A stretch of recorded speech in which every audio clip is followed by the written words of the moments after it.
Hello everybody and welcome to today's video. Today we are going to talk about Laika the space dog.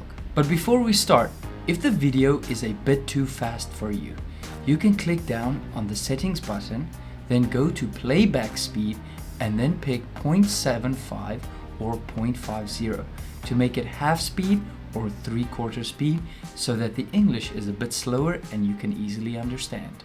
And today a very special shout out to Kaysen for his birthday. Happy birthday, Kaysen. It was the year 1957. In the streets of Russia, a stray dog who is a mixed breed was walking around with the name Laika. She was picked up by the government and put in the spacecraft Sputnik 2. Why is this significant?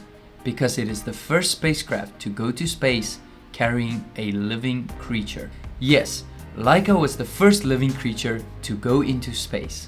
Due to Laika going to space and not dying immediately from a lack of oxygen, proved that living creatures can go to space or even the moon without dying as long as they have oxygen. Laika's mission has set up Yuri Gagarin, the first man to go into space, and also Neil Armstrong, the first man on the moon.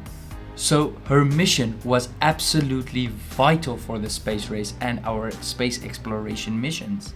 Laika's survival was never expected. That's why they sent her, a dog, into space first before risking a human life. Although animal testing and animal exploitation is frowned upon and even banned in some parts of the world today, back then it was perfectly acceptable. They wouldn't mind risking an animal's life for the advancement of science. During the fourth orbit around Earth, the payload separated from the capsule, and that is when Laika unfortunately overheated and passed away. Laika's ultimate sacrifice led to all of our successful and quite unsuccessful space exploration missions.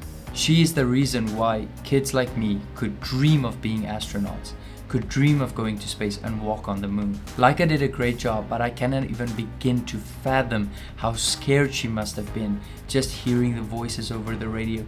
Nobody else around her.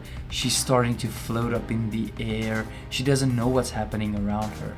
I cannot even begin to imagine sending Miso up to space and not knowing whether he will return or not. So, if you see a dog, please pet the dog, be nice to a dog. If you see a stray dog, please give them some food, because dogs are the reason why we can advance in science and go to space. And thank you everybody, that's it for today's story. See you next time. Bye bye. Stay frosty.